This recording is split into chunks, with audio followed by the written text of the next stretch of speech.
بینەرانی بەڕێز لە هەر کوێگەن ئەم کاتە و هەموو کاتێکتان باش لە بەرنمەیەکی دیکەی ڕاوەی ڕۆژدا لە خزمەتی ئێوەی بەڕێزداین لە بەرنمەی ئەم جارەماندا دوو تەوەری سەرەکی دەخینە بەرباس و گفتوگۆ ئەوانیش کە تەوەری یەکەم داڵبەتە باس و گفتوگۆ دەکەین لەسەر ئەو داگیرکاریی ڕژێمی تورکیا لە باشووری کوردستان دەستی داوەتێ چۆن دەکرێت لە ناو لە دەرەوەی وڵات ئەم داگیرکاریە پوچەڵ بکرێتەوە کار و خەباتێک کە تا ئێستا کراون چین دوا بەدوای ئەمانەش چی دەکرێت بۆ ئەوەی کە لە دژی ئەم داگیرکاریە بکرێ و مایە پوچ بکرێتەوە لە تەوەری دووەمیش داڵبەتە باز لە هەڵبژاردنەکانی 24 حوزەیرانی تورکیا دەکەین کە دوو ڕۆژیان ماوە ئەمە هەڵبژاردنانە چەندە گرنگن بۆ کورد و کوردستان و ناوچەکە بە تایبەتی سەرکەوتن یا سەرنەکەوتنی هەدەپە یاخود سەرکەوتن یاخود سەرنەکەوتنی ئاکەپە چ کاریگەریەکی لەسەر کوردستان بەگشتی باکووری کوردستان بە تایبەتی و ناوچەی ڕۆژهڵاتی ناوین دەبێت بۆ گفتوگۆکردن لەسەر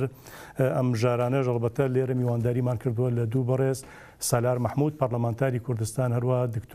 دکتۆر شێرکۆ حەمەمین پەرلەمانتاری کوردستان کە بەڕێزیان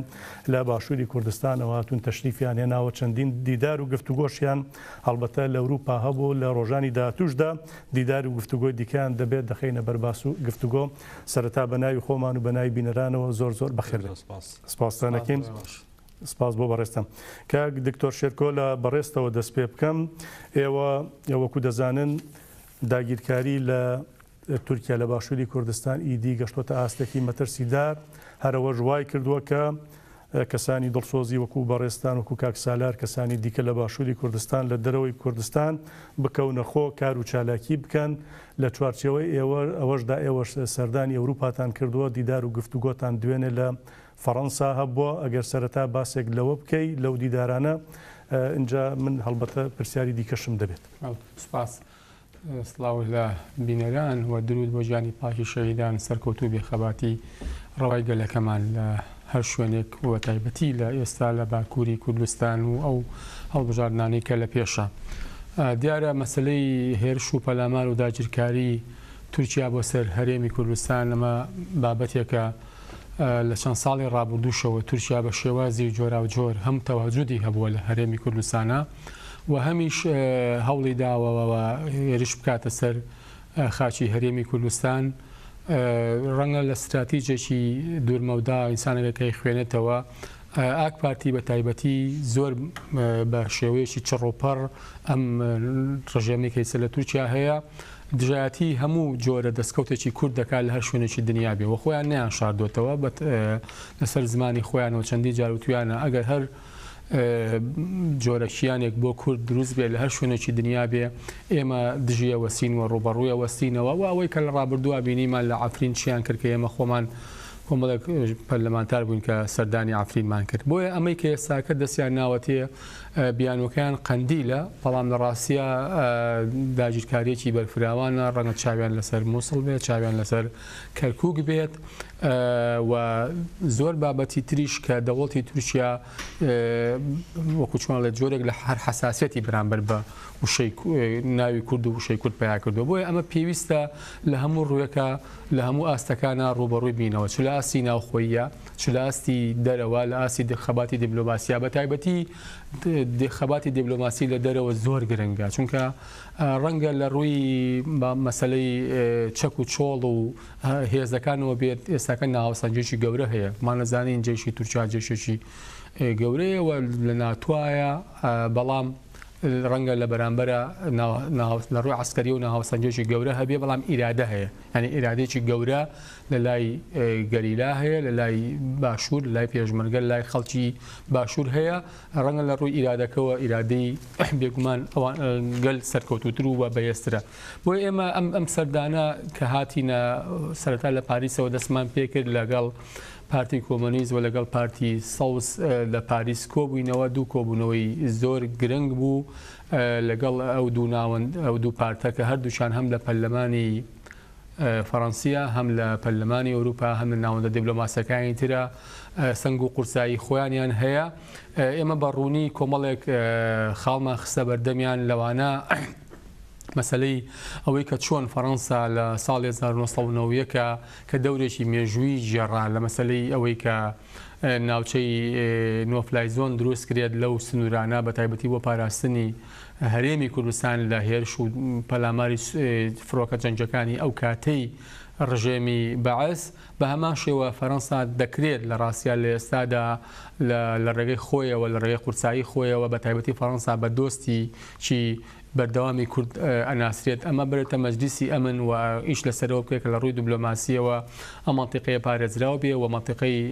مەنتیقەیەک بێت کە خاڵی بێت لە هێرش و پەلامار و لەشکرکێشی بە تایبەتی فڕۆکەکان. نقطەیەکی تر ئەوەی مەسلەی کە ئێستاکە ناهاسانجێکی گەورە هەیە لە تورکیا کە هەڵبژاردنەکان لە 24 حوزەیران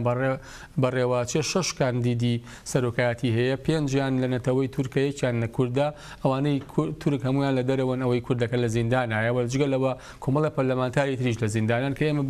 لەگەڵەوە داوامان لێکردن کە قورسایی خۆیان بەکاربێن بۆ ئازادکردنی ئەمانەوە زۆر بابەتی تریش کە لە درێژەی بەرنامەکە باسیەکەین بە تایبەتی پرسی هەرێمی کوردستانی گەشتنیەوان بۆ مەسلەی داگیرکاریی تورکیا چی بوو؟ بە دڵنیایی ئەوان تێگەشتێکی تەواویان هەیە و بەڵێنیاندا ینی بەڵێنیاندا هەردوو ئەو پارتەی کە ئێمە کۆبوونەوەمان لەگەڵا کردوون لەسەر ئاستی کەسی یەکەمی پارتی سەوز بە تایبەتی بەڵێنیاندا و حزبی کۆمۆنیستیش کە مەسئولی مەلەفی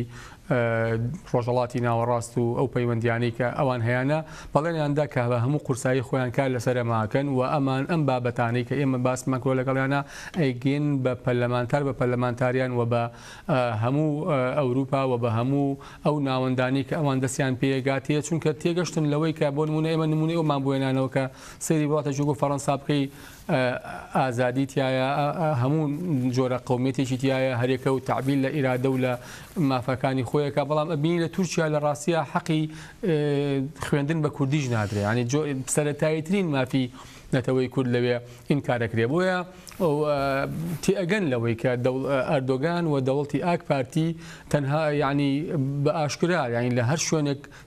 دەستکەوتێک بۆ کورد دەبێت دژایەتیەکە و ئەمە جۆرێکە لەوەی کە لە ڕاستیە هەم لە ڕووی عورفی نێودەوڵەتیەوە هەم لە ڕووی بنەماکانی مافی مرۆڤەوە هەم لە ڕووی یاسانە و دەوڵەتەکانەوە ئەمە قوبوڵکراو نییە تۆ دان بە مافی نەتەوەیەکان نانی و ئەشتەوێت بڕۆیتە هەر شوێنێکی دنیا کە تۆ بخوازی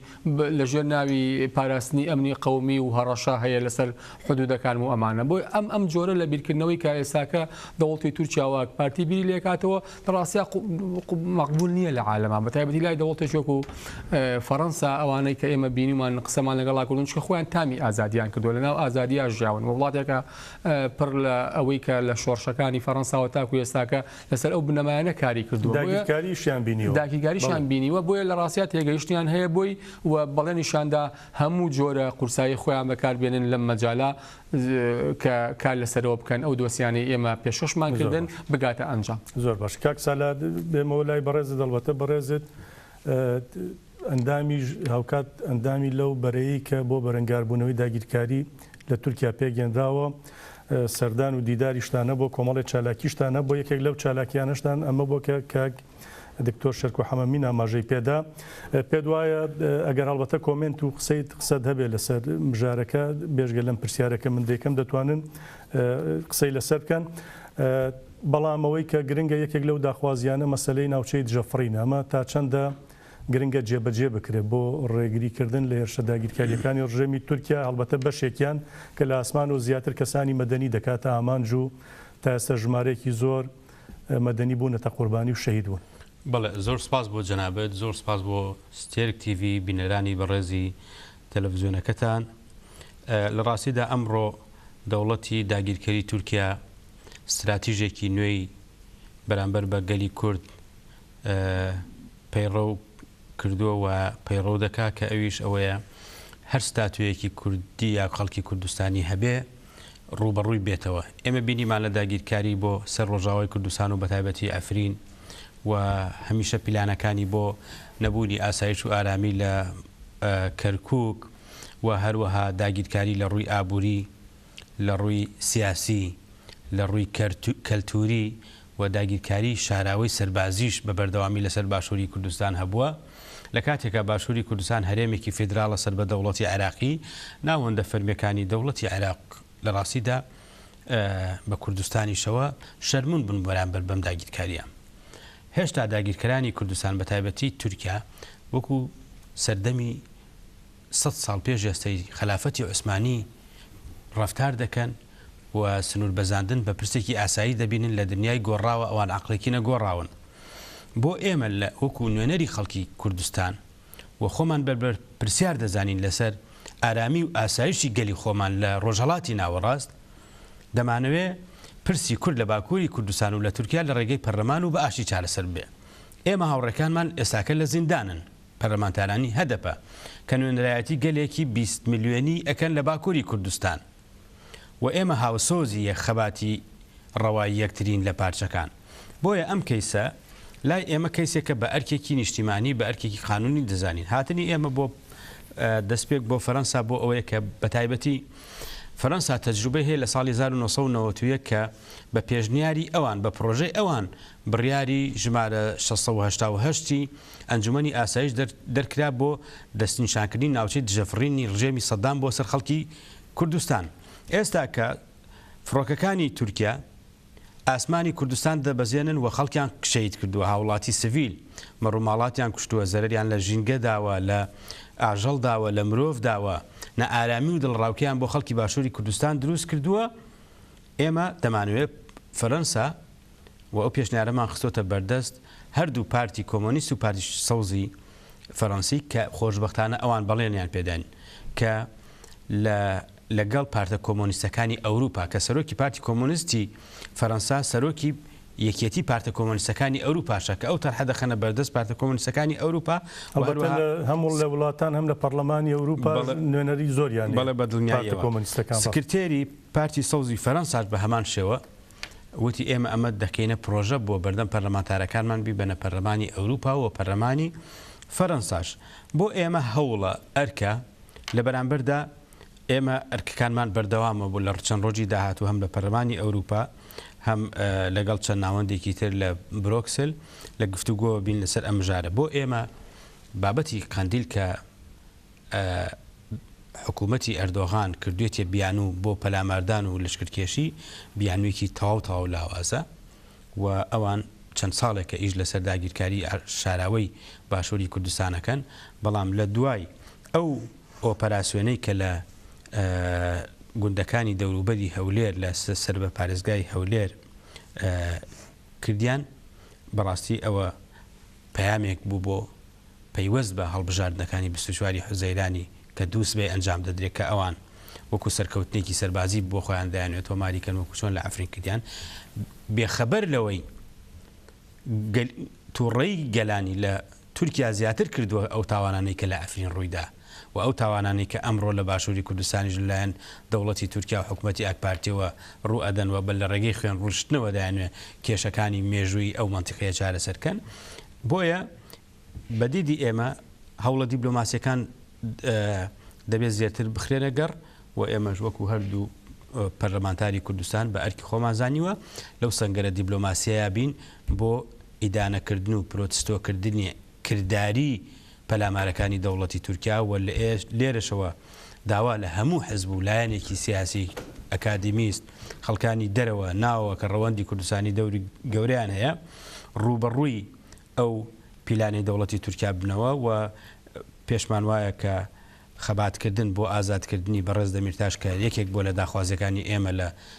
لە هەردوو پارتی کۆمۆنیستی فەڕەنسی و پارتی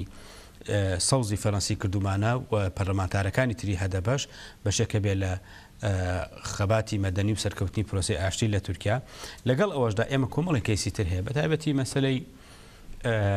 ئازادکردیان نەهێشتنی جێبەجێکردنی سزای لە سێدارەدانی ڕامینی حسێن پەناهی و چەندین چالاگوانی تری سیاسی کە لە وڵاتی ئێراندا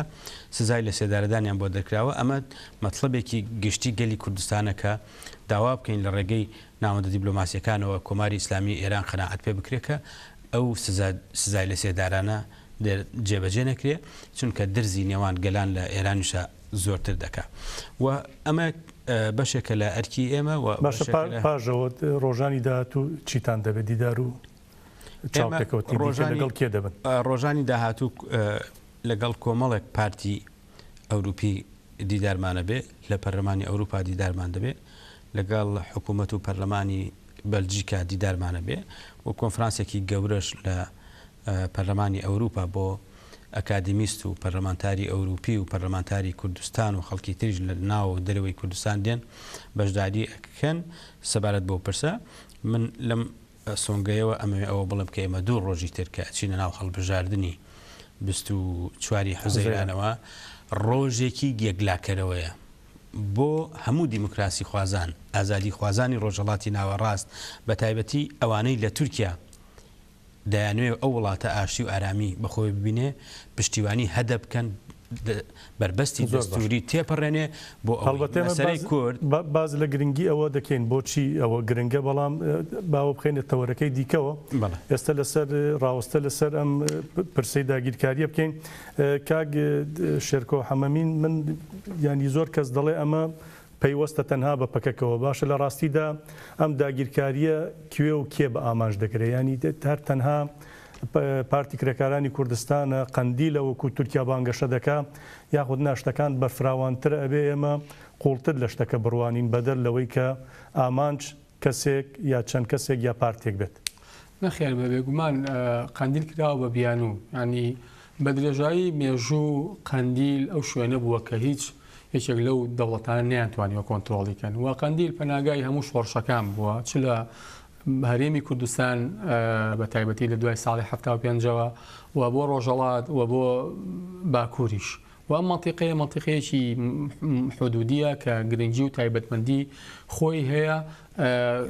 هیچ جێشێک لەو دەوڵەتانە بە درێژایی مێژوو نەیانتوانیەوە بەو شێوەیە کۆنتترۆڵیکەن و بە دڵنیایی لە ئێستاشا بەم جۆرە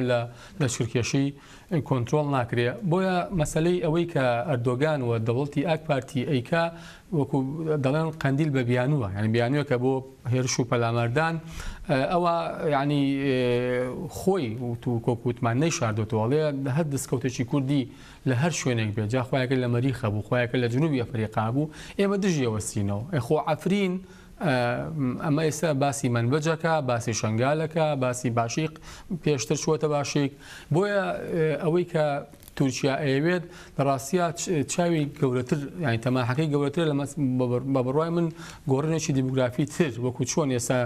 لە عەفرینە ئەو بەو شکڵە داگیرکاری و بۆ ئەوەی کە کورد نەگا بەسەر بەحەر لێرەش ئەوێت هەم لەسەر مەسەلەی کەرکووک هەم لەسەر مەسەلەی مووسڵ ئێمە بە قوڵی لە باشووری کوردستان هەم پارت و لایەنە سیاسەکان هەم دەسەڵات ئەمەمان بینی و هەستمان پێ کردو دەرکمان پێ کردو یاخود لە بە شێوازێکی ڕووکەشی و ڕواڵەتی لێ دەڕوانی لە ڕاستە بە تایبەتی لە مواسساتی فەرمی لە هەرێمی کوردستانە ینی ئینسان قابلیەوەی ڕخنەی قوڵی لێ بگرێ و چکە زۆر جار ئێستاکە ینی ئەبینی هەم هەڵوێستەکان هەڵوێستێکی زۆر لاوازە و زۆر جارت ینی کۆمەڵی میدیاش هەیە حقیقەتەن لە هەرێمی کوردستانە ئەچنە خزمەتی ئەو جۆرە لە فکری داگیرکاریەوە کە ئەمە یعنی بە بڕوای من بەڵام ئێستا بە تایبەتی لە دوای پرسی ڕفراندۆم و ئەوەی کە تورکیا چه هەڵوێستێکی هەبوو لەسەر ڕفراندۆم ئێستاکە یعنی ئەگەر خەڵکانێکی ژیان دامەزراوەیەکی ژیان ناوەندێکیش بەدڵنیام لەوەی کە لە حقیقەتە ئەزانێت تەماحی دەوڵەتی تورکیا چیە بەڵام ڕەنگە ئیتر لەبەر هەر بەرژەوەندیەک بێ لەبەر هەر جۆرێک لە علاقاتی خۆیان بێ بە دنیای دەرەوە بە تورکیاوە باسی نەکەن نەجینا بە بڕوای من ئێستا لەسەر ئاستی گشتیش زۆر بە باشی ئەوە یعنی گەشتۆتە و ئاستەی کە خەڵکە زانێت دەوڵەتی تورکیا چه تەماحێکی هەیە و بە چه جۆرێک بیل لە داگیرکاری خاچی هەرێمی کوردستان باشە چۆن بکرێتە ڕۆژەوی سەرەکی هەم خەڵک لە باشووری کوردستان هەم پارت و لایەنە سیاسیەکان لە ڕاستیا پێش هەموو شتێک پێویستە دامەزراوە ڕسمیەکان بە تایبەتی حکوومەت و پەرلەمانی کوردستان کە نوێنەرایەتی گەلی باشووری کوردستانەکە بە پێی هەم یاسای هەڵبژاردن هەم بڕیاری ژمارەیەکی ساڵی 2005 و هەم ئێمە هەموو سوێنمان خواردووە لە بەرامبەر خوا و میلەتەکەی خۆمانە کە نوێنەرایەتێکی ڕاستەقینە بکەین و دیفاع لەو مافان لەگەلی خۆمان بکەین و دیسان لەسەر ئاستی میدیا پێویستمان بە ئیشکردنە لەسەر ئاستی جەماوەری ڕێکخراوەکانی کۆمەڵی مەدەنی لەسەر ئاستی ئەحزابی سیاسی لە هەرێمی کوردستانە جا ڕەنگە حیزبە و بە شکڵێک لە شقڵەکان تا ئێستاکە هەڵوێستی وەرگرت بێ بەڵام بێگومان پێویستی بە هەڵوێستی لێبراوانتر هەیە بۆ هەموو ئەم ئاسی دیبلۆماسی لە دەرەوە هەموو مانە بێ بچیاندرێ بەیەکەوە بۆ ئەوەی کە لە ڕاستیدا ئەو جۆرە لە داگیرکاری دەوڵەتی تورکیا بوەستێنرێت. ئێستاکە ینی نزیکەی بەپی ئەو زانیاری و بەدواداچوونانی کە ئێمە کردومانە نزیکەی 80 بارگای ئاشکرا و نهێنی هەیە و گەورەترین بارگای سەربازی لە ماوەی چەند ڕۆژی ڕابردووە لە منطقەی کوونەماسی کە حدودی 1500 ئەفسەر و جەندرمە و ئەوانەی تێدایە لە بامەڕنی بە هەمان شێوە. ینی بۆیە ئەم سەدان کۆمپانیا لە ڕێی ئابوووریەوە هەرێمی کوردستان لە ڕێ ئەو سیاسەتە خراپەی بەڕێوەبردن و ئیدارەدانی مەلەفینەوتەوە لە هەرێمی کوردستان دیسان خراوەتەوە ژێر هەژمونی تورکیا. هەموو ئەمانە پێویستی بە خەباتێکی گەورە هەیە و من دڵنیام ینی ڕاستە ئێستا ئێمە من و کاکسالار ئەم دەرفەتە ڕەخساواتونێتە ئێرە دەیان پەرلەمانتاری تر هەیە لە ناو پەرلەمانی کوردستانە بەشێکی زۆر لەو هاوڕێ بەڕێزانە هەیە کە ینی لەگەڵ ئەم قەزیە هاوسۆزن و دڵنیام لەوە و بە هیچ شک و گومانێکم نییە لەوەی کە لە هەج لە فرسەتێکیان بۆ هەڵکەوێ ئەو هاوڕێ بەڕێزانش کە دیفاع لەم قەزیەکان وەکو چۆن لە ڕابردووە ئێمە وەکوتم ژمارێک لەو پەرلەمانتارانە کە چوینە عەفرین چوینە ڕۆژئاوا. بۆیە ئەم قەزەیە پێویستی بە ئیشکردنی جددی هەیە گشتگیر هەموو ئاستەکانە کاری بۆ بکرێت بۆ ئەوەی ئەو جۆرە لە بیرکردنەوەی دەوڵەتی تورکیا کە لە ڕاستیە دژی هەموو جۆرە دەستکەوتێکە بۆ گەلی کول لە هەر شوێنێ بێ کۆتایی پێبێن. زۆر باش کاک سالەت بەڕێزت چۆن لی دەڕوانی چ شێوازێک خەبات بکرێت لە بەرامبەر ئەم داگیرکاریەدا بۆ ئەوەی کە پوچەڵ بکرێتەوە؟ بەڵێ دەوڵەتی تورکیا دەیەوێت مەسەلەی کورد ئامێتە بکە بە پرسی تیرۆر. ئەمەش کۆمەڵێک ئەجندای دیبلۆماسی بەگەڕخستوە لەسەر ئاستی دنیا. دەوڵەتی تورکیا لە ڕووی عەسکەر و چەکەوە ڕوبەڕووی هەر ستاتوێک بۆتەوە کە ئەگەر لەسەر چیاش بێ بۆ کورد هەبێ. دەوڵەتی تورکیا لە ڕووی ئابووری و لە ڕووی سیاسی و لە ڕووی کەلتوریەوە پیلانێکی درێژمەودای بۆ داگیرکردنی کوردستان داڕشتووە. لە بەرامبەردا بۆ هەریەکە لەوانە تۆ پێویست بە خەباتەیە. ئێمە وەکو پەرلەمانتار ئەرکمانە لە ڕووی دیبلۆماسیەوە لە دەرگای ناوەندەکانی بڕیاری دنیا بدەین کە تورکیا سەرچاوەی نائارامیە بۆ ڕۆژهەڵاتی ناوەڕاست، سەرچاوەی نائارامیە بۆ ئەوروپا، چونکە ئەو شەڕی لە ناوچەکە بەرپاکرێوە کە خەڵک ئاوارە بن. بەشێکی زۆر لە خەڵکی کوردستان لەسەر خاک و زێدی خۆیان ئاوارە بن ڕدێن ڕووەکە لە ئەوروپا کە ئەمە قورسایەکی زۆری مادی لەسەر دەوڵەتان دروستەکە و نائارامی و سروشتی دانیشتوان دەشێوێنێ. دوو، ئێمە بە ئەرکی خۆمان لە پەرلەمانی کوردستان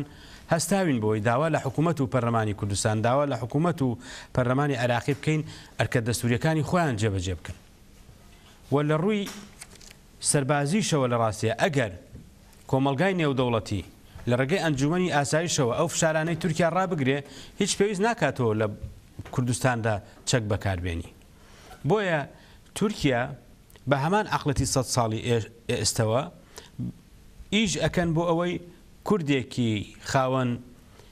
جوگرافیایەکی بەرفراوان کە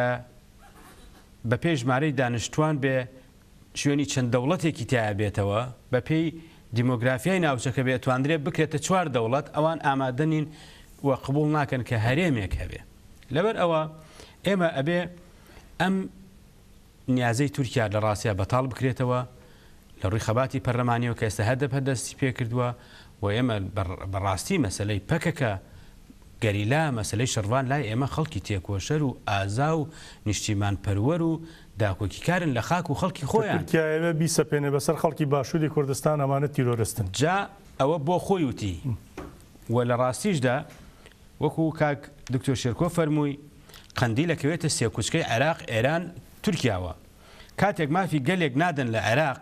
قەندیلە بێتە سەرچاوی شۆڕش و بە تایبەتی شۆڕشی نوێی گەلی کوردستان.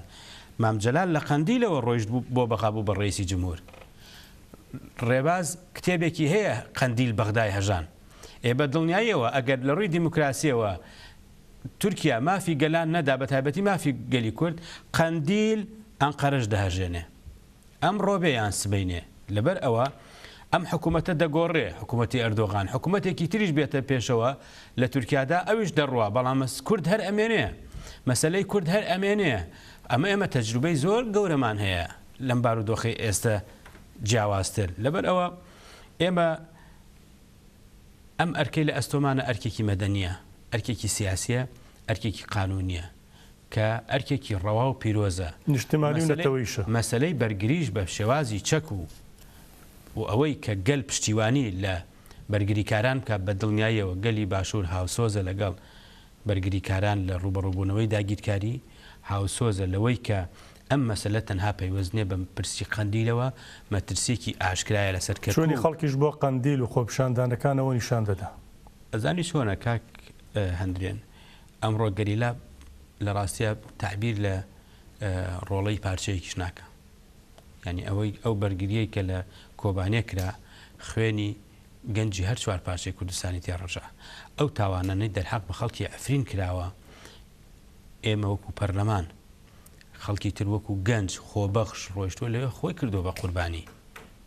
و ئێمە لە پەرلەمانی کوردستان بڕیارمان هەبووە کە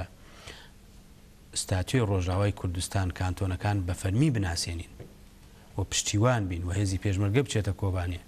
ئێمە پاشەکشە لەو نەهجە ناکەین ئەگەر هەر لایەکی تر بیکە ئەوەی کاک دکتۆر فەرمووی ئێمە سوێندمان خواردووە لە پەرلەمانی کوردستان بۆ 3 ئەرک پارێزگاری لە یەکێتی گەل واتە ئێمە لە یەک ڕیز بین پارێزگاری لە خاکی پیرۆزی کوردستان لە بەرژەوەندێ باڵەکان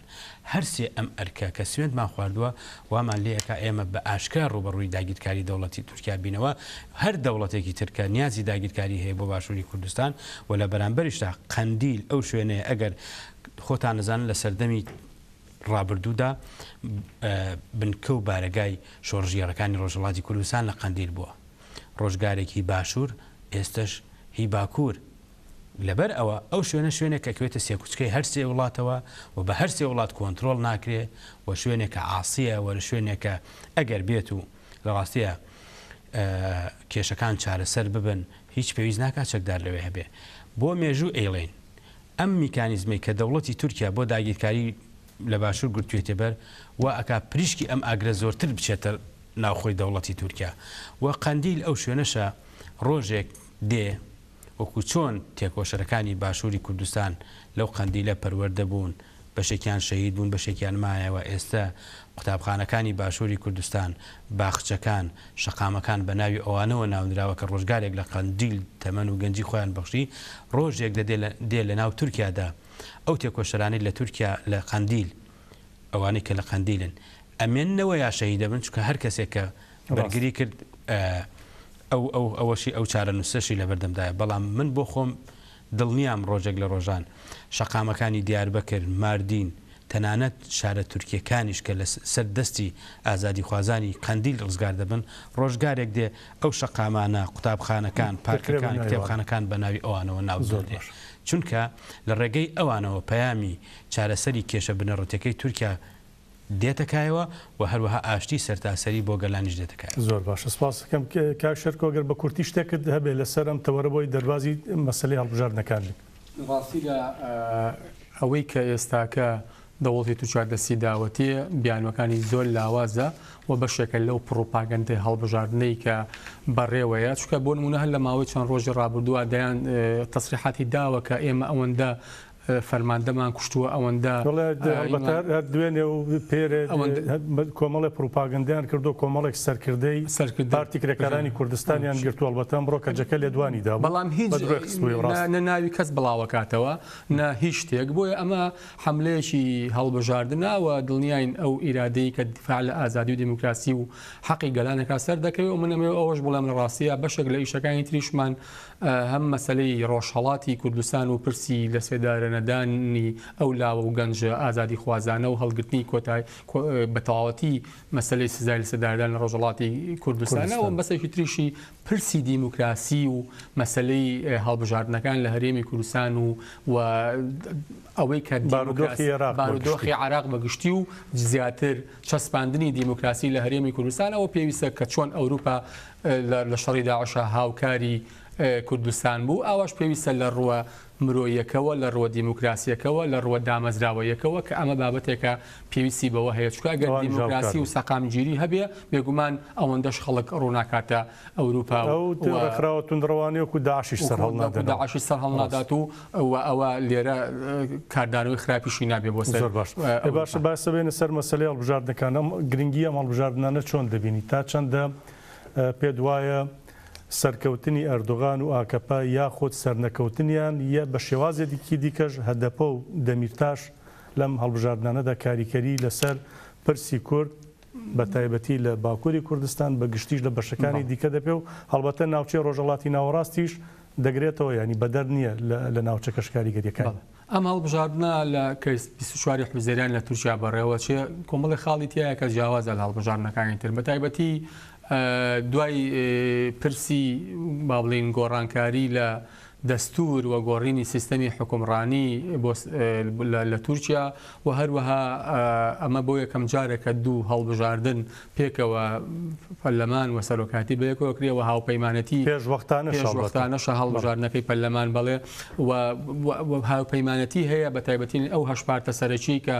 بەشداریان کردووە هاوپەیمانەتی بۆ نمونە لە نێوان ئاک پارتی و لە نێوان مەهاپا و هاوپەیمانەتی تر هەیە ئەوەی کە بەتەنهایە لە دەرەوەی هاوپەیمانەتەکان هەدەپەیە کە بەپێی هەموو ڕاپرسی و ئەو تەسەوراتانی کە هەیە سەتی تێدەپەڕێنەوە و بربەستەی کە چۆن یەکەم جار لە 2015 پەڕان ئەوە تێدەپەڕێنێ ئەم هەڵبژاردنە کۆمەڵێک پرز یەکلاییە کاتەوە ینی ئەگەر بێگومان ئەوەی کە ئێستاکە لە 6 کاندیدی سەرۆکایەتی کە 5 لە نەتەوەی تورکە لە دەرەوە و تەنها ئەوەی کە لە نەتەوەی کوردە لە ناوەوەیە ئەمە خۆی لە خۆیان ئەگەر بێت و ئەم هەڵبژاردنە تەرازۆکە بەلای بەرەی دەرەوەی ئاک پارتیا بشکێتەوە ئەوە بۆ خۆی پەیامێکی ڕوون دەبێت بۆ مەسلەی پرسی ئەو ناحەقی و ناعەدالەتیەی کە ئاک پارتی و دەوڵەتی ئەردۆگان بەرامبەر بە مافی گەلانێکا لە تورکیا بە بەدڵنیایی خێر دەبێت و ئینشەڵا هەدەف سەرکەوتووە بێت و ئازادی و دیموکراسی لە ڕاستیە بۆ گەلانی تورکیا بەرجەستا بێت چونکە هیچ نظامێک ناتوانێت تا سەر بە شەڕ و بە خوێن ڕشتن و بە سیاسەتی کاولکاری ئیدامە بەخۆی بدا. ئێستاکە لە باکووری کوردستان بەداخەوە نزیکەی 3 شار هەر بە تەواوەتی لەسەر نەخشەی گۆگڵ سراوەتەوە ینی ئەمە لە ڕاستیە دەرخەری ئەو ڕاستیەیە کە زمانی شەڕ و ئاگر و ئاسن ناتوانێت سەرکەوتوو بێ بۆیە ئەم هەڵبژاردنەوە ئەم پرسی سەرکەوتنی ئەو ئیرادەیی کە لە دەرەوەی ئاکپارتیە هەم ئەتوانێت مەسەلەی دیموکراسی و مەسەلەی مافی گەلان بە تایبەتی گەلی کورد لە تورکیا و هەم ئەو جۆرە لە لەشکرکێشی و داگیرکاری چ بۆ سەر ڕۆژئاوا بێت چ بۆ سەر باشووری کوردستان بێ ئەمانە هەمووی بە جۆرێک لە جۆرەکان بەتاڵەکاتەوە و سیاسەتێکی ڕاست و دروست ئەخاتەوە سەر شاڕێی خۆی کە هەم لە پێناوی گەلانی تورکیا بێ هەم لە پێناوی دیموکراسی منطقەکە بێ و ئاشتی و ئارامی منطقەکە بێ و هەمیش لە ڕاستیدا تەسیراتی ڕاستە و خۆی دەبێت بۆ سەر باشوور و بەسەر هەرێمی کوردستان کە ڕەنگە بەشێک لە حیزبی شەبێ ئێستا لە هەرێمی کوردستانە کە بە جۆرێک لە جۆرەکان با بڵین دنیابینی خۆی لەسەر ئەو هەڵبژاردنانە هەڵچنیوە یاخود پەیوەندیەکانی بە شێوەیەکە لەگەڵ ئاک پارتیا ڕەنگە بە سەرکەوتن و بە ژێرکەوتنی ئەو حیزبە تەسیراتی لەسەر ئەوی شەبێ و هەروەها ئەو جۆرە لە هاوپەیمانەتی ئاک پارتی و دەوڵەتانی تریش لە منطقەکەوە بە تایبەتی لە ڕاستیدا کە یعنی ڕێکخراوێکی تیرۆریستانی وەکو داعش و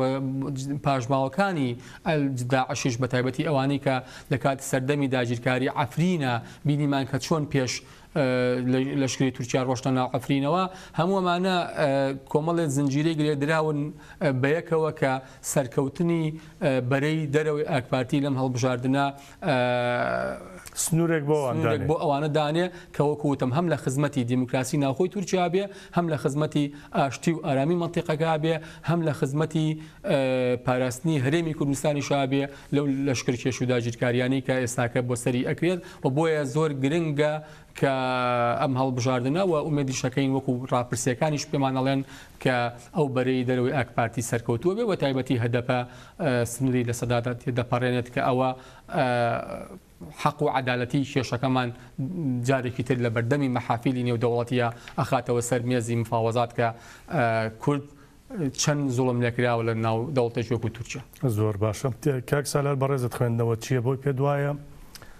سەرکەوتنی هەدەپە یا ئەو بەرەی کە دکتۆر شێرکۆ ئاماژەی پێدا چەندە کاریگەری دادەنێ لەسەر ئەو بەرەبەرفراوانەی کە ئێستا ئاکپارتی بە شێوازێکی فاشستیانە دەیەوێت پێکی بێنێ لە تورکیا و لە ناوچەکەدا. خۆی تورکیا لە بەردەم دووڕیانێکی یەکلاکەرەوەدایە کە ئەردۆغان و ئەکپارتی دەیەوێت وڵاتەکە بە ئاقاری شەڕ و حکمی عسکەر بباتەوە لە کاتێکە 100% بە پێچەوانی ئەو پەیامانە خۆی هاتە سەر حکم و ئێستا واتە دەوڵەت لە تورکیا و کۆمەلگای تورکیا لە سایی سیاسەتی ئەکپارتیەوە دەگەڕێتەوە چوارگۆشەی یەکەم وەکو مار و پەیژە ئەردۆغان دەیەوێت بهێنێتە خوارەوە. بۆ دوو ڕۆژی داهات و بۆ هەر هاوڵاتێکی تورکیا گرنگە ئیتر ئەم سیاسەتە ڕاگرێ. بە ڕاگرتنی ئەم سیاسەتە دەتواندرێ دەرفەتێکی زیاتر ببەخشێتەوە بە پرۆسەی ئاشتی و چارەسەری کێشەکان لە ڕێگەی دیموکراسیەوە. بیرمان نەچێ هەموو ئەم بارودۆخانە لە ناوخۆی وڵاتی تورکیادا چ ئۆقرەیەکی بۆ دروستکردن، ژیانێکی باشتر یان خراپتر؟ ئایا پێگە و نرخی لیرەیەکی تورکی کەمی کرد یا زیادی کرد؟ هەموو ئەمانە دەوڵەت دەیبەر. ئایا پرۆژەکانی خزمەتگوزاری بەردەوامن؟ مەسەلەی مافی مرۆڤ، مەسەلەی سومعەی تورکیا دەوڵەتەکە لە کۆمەلگای نێودەوڵەتی. هەر ئەم هەفتەیە دوو گۆڤاری گەورەی فەڕەنسی ڕسمی ڕئیسی وڵاتەکە ئەردۆغانیان داوە لە بەرگی گۆڤارەکان کەڵێمە ئەمە بەشێکە لە تیرۆر، ئەمە بەشێکە لە ئارامی بۆ کۆمەلگای نێودەوڵەتی. کەواتە بەم سیاسەتە وڵاتەکەش ناشرین دەکرێت و تواناکانیشی لێ بەزەرمەند دەبێت. بە دڵنیاییەوە هەدەپ تەزویری لێ نەکرێ تەنها دەنگی خۆی بێنێتەوە لە 13 تێپەڕێنێ. و ئەگەر خوێندنەوەیکی واقعی بکەین لە هەڵبژاردننی پێشوودا هەڵبژاردن کرا هەدەپ لە 13 تێپەڕان بەربەسی دەستوری، بەڵام ئەکپارتی هەڵبژاردننی هەڵوەشاندەوە. جارێکی تر هەڵبژاردن کرا هەم دیست لە 100 تێپەڕان لە 11 هێنا. ئەم جارش هەدەپ سەر بکەوێ بە دڵنیاییەوە من ڕەم وایە هەڵبژاردن هەر هەڵەوەشێنێتەوە، چونکە قەراری داوە ئەم حکومە بە حکمێکی ئەسکەرتاریەت بەڕێ بکە و هەموو لایەکی کردووە بە دژمنی خۆی. ئەمڕۆ هەر تەنها مەسەلەی کورد نییە، مەسەلەی سیاسەتی ئینکاری کورد و ئەوانە ئەمە دیوێکی ترە. ئەمڕۆ هێزێکی وەکو جەهەپە کە ئێمە ئەزانی تاریخێکی شۆڤێنی لەگەڵ مەسەلەی چارەسەری گەلی کووردا هەیە بە گرنگی ئەزانێ بۆ ڕاگررتنی باڵانس و دیموکراسی هەدەپ سەر بکەوێ کە ئەمە ئاسی مەترسی ئەردۆغان و ئەکپارتی پیشانەدا لە بەرامبەر هێزە تاریک بینەکانی پێشووتر شۆڤێنەکانی پێشووتر کە حکومڕان بوون زۆر لەوان مەترسیدارترە. ئەمە مەترسیدارە بۆ سەر کۆمەلگای تورکیا، بۆ سەر ئاشتی و دیموکراسی بۆ تورکیا، مەترسیدارە بۆ سەر ئایدەی هاوڵاتیانی تورکیا. ئەمڕۆ من بەپێی زانیاری ئەتوانم ئەوە ڕابگەێنم کە سەرمایەدارەکانی تورکیا خۆیان تواناکانیان ئەبەنە دەروەی ئەو وڵاتە ئیسtisماری ناکەن لە وڵاتشکە ئەو وڵاتە وەکو گایشێت بەرەو شەڕ استقراریتیانەمەوە. بۆیە ئێمە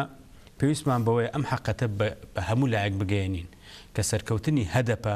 سەرکەوتنی بەدایبەتی بە گەلانی باکووری کوردستان و تورکیا. بەدڵنیاییەوە پەیامی ئێمە وەکو پەرلەمانتارانی کوردستان بۆ گەلانی تورکیا بەگشتی و گەلان لە باکووری کوردستان هەیە هاوسۆزی خۆیان پشتیوانی خۆیان بۆ هەدەپ پیشان بدەن، بچن دەنگ بدەن، هیچ بربەستێک نەخوێنەوە، بڕۆن دەنگی خۆیان بدەن بە هەدەپە دەبێتە سەرچاوی ئارامی و ئاشتی، دەبێتە باعیسی گەڕانەوەی ئارامیش بۆ باشووری کوردستان و گەڕانەوەی ئارامی بۆ ڕۆژاوای کوردستان. چونکە مەسلەی گەلانی بندەست و ناوچە دەباتە پەرلەمان و لە پەرلەمان قانونی بۆ دەردەکرێت و بە شێوازێکی ئاشتی چارەسەر بکرێت و ئیمکانێتەکانی دەوڵەت دەخرێتە خزمەتی گەلەوە. و ئەگەر لە هەر پەرلەمانێکە فرەیی سیاسی هەبوو دیموکراسی هەبێ، فرەیی نەبوو دیکتاتۆریەت سەرچاواگرێت. ئەردۆغان نایەوێ فرەیی هەبێ، وەکو کاک دکتۆر شێرکۆ فەرمووی ئەوێ دەستور بکاتە دەستورێکی کۆماری و عەسکەر حکومکە. بەڵام هەر ئێستا هەڵسوکەوتەکانی ئەکپارتی و ئەردۆغان بەراورد بکەن لەو ساڵانەی کە لە ساڵی 2001 و 2002 خۆی لە ڕێگەی هەڵبژاردنەوە هاتە سەرحکوم دژی ئەم هەڵسوکەوتەی ئێستای دەوڵەت ئەوەی دەوڵەت ئێستا ئەیکا ئەو کاتە ئەردۆغان بە جایەتی ئەم سیاستانە هاتە سەر حکوم بەڵام دیکتاتۆریەتی ئەو چارەسەر نەکردنی کێشەکان ئەمڕۆ ئەردۆغانی هێناوەتە چوارگۆشەیەک کە هیچ لایەک قبول نییە بە تایبەتی بەشێکی زۆری لە گەلی تورکی خۆشی لەبەر ئەوەی تورکیاش بەرەو ئاڵۆستر شۆکە ماژەت پێدا ئابوووریەکەیدا تەپیوە لە ڕووی جڤاکی و کۆمەڵایەتیەوە درزی گەورەی تێکەوتووە لە 30 ساڵی ڕابردووە ئەرتەش بە کاریگەرکراوە لە 30 ساڵی ڕابردوودا چەندین حکوومەت گۆڕاون تا بەقەت ئەم ساتەوەختە لێرەی تورکی بێنرخ ئەوەندە بێنرخ نەبووە کە سیاست و زۆر باش سەربازی و هەڵسوکەوتەکان ئەبێ ڕنگدانەوەی ئابوووریەکەی بخوێنیتەوە ئەگەر مەسلەی ئابووری تایدا بەهێز بوو ئاتە سیاستێکی سەرکەوتووە ئەگەر ئابووری تایدا شکایە تۆ سیاستەکەش تێکشکاوە لەبەر ئەوە بەپێی ئەو وەزع ئابووری لە تورکیادا هەیە سیاسەتی دەوڵەت سیاسەتێکی شکست خواردووە زۆر باش کاک دکتۆر شێرکۆ بەرەو کۆتایی دەڕۆم دوایین پەیام و قسەی بەڕێزت وەڵا ئێمە ئەم ئەرکەی کە بۆی هاتوین لە ڕاستیە بەشێکە لە ئەرکە نیشتیمانی نەتەوەیەکانمان کە من دڵنیام زۆر هاوڕێی تریشمان هاوڕا و هاوسۆز و پشتیوانە بەڵامی تر دەرفەتەکەەوە دروست بووە بۆیە ئومێ دەکەم بتوانین مۆفەق بین لەو دیدارانەی تریشکە لە ئایندا هەمانە هەم بۆ پرسی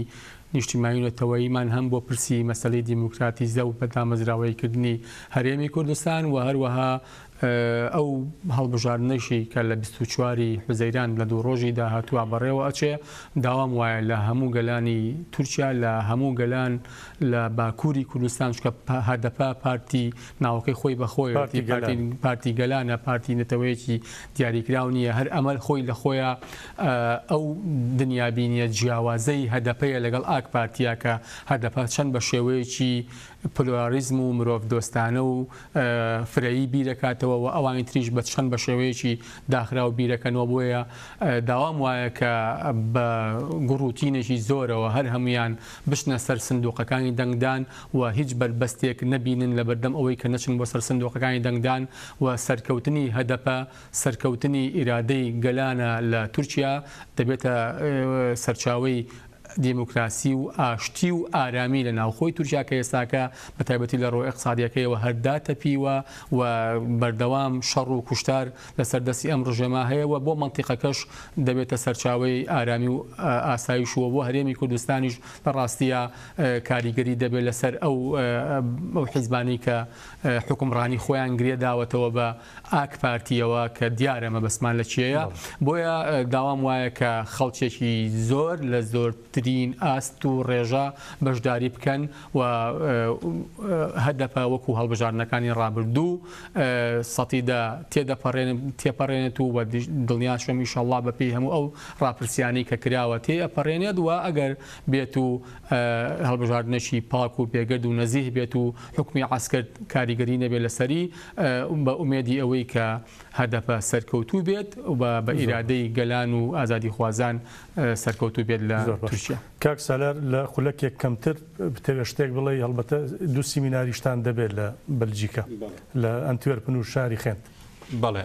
تەنها ئەوەندە بەسەکە ئەو دەوڵەتە کە دەوڵەتێکە بەدەست هێزێکی سیاسی ترسنۆکەوەیە کە ناوی ئەکپارتی و ئەردۆغانە منافیسەکەی خۆی خستۆتە زیندانەوە و لە زیندانەوە زیاد لە 4-5-6 ملیۆن دەنگە هێنێ. ئەمە دەرخەری ئەوەیە کورد گەیشتوتە و خەڵکی کوردستان لە باکووری کوردستان گەیشتوتە ئاسێکی باڵای ململانەی سیاسی بۆیە دەمیرتاش شایستەی ئەوەیە کە گەلانی ناوچەکە و گەلانی تورکیا شایستەی پێبەخشن و متمانەی پێبەخشن بۆ سەرۆکی وڵات و هەروە هەدەپەش بۆ چارەسەرکردنی کێشەکان. بۆیە لە بەرامبەر هەڵسوکەوتێکی وادا کە تورکیا دەیکا لە ڕاستیدا هەڵسوکەوتێکی ترسنۆکانەیە ئەو حکوومەتێکی ترسنۆکە نابێ خەڵک لێ بترسێ ئەبێ هەمومان ئاوا بینە سەر کەناڵەکانی میدیا بە کردداری ڕوبەڕووی ئەو سیاسەتە ببینەوە. ئەمە هەڕەشەیە لەسەر هەمومان بۆیە من داخوازیم لە هێزە سیاسەکانی باشووری کوردستان هەیە هەموو لایەکی بەرپرس هەیە هەموو لایەکە خۆی بە مەسئول دەزانێت بووە داویستی ئەوەیە چارەسەری کێشەکان بێت لە ڕۆژڵاتی ناوەڕاست بە تایبەتیش بە دیێنانی مافی گەلی کورد لەم پرسانەدا ڕوبەڕووی سیاسەتی ئاکپارتی و ئەردۆغان بێتەوە و پشتیوانی هەدەف بێ بۆ ئەوەی بتوانین کێشەکان بە شێوازێکی ئاشتی و دیموکراسی لە ڕێگەی پەرلەمانەوە چارەسەر بن. باش ئەو دوو سیمینارێکە لە ئەنتوێرپن و خوێندەتان هەر تەورەکانیان هەر عینەن شتە هەموو ئەو مەسەلانەی ئێمە بۆی هاتوونەتە دەرەوە پەیوەستە بە پرسی چارەسەرکردنی کێشەکان بە ئاشتی و کۆتایی هێنان بە زیندانیکردنی دەمیرتاش و پەرلەمانتاران و ئازادکردنی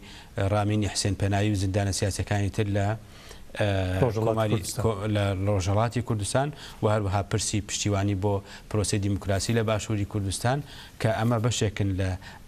ئەرکی ئێمە و لە دوای ئەو دیدار و کۆبوونوانەی دەکەین پێمان باشە لەگەڵ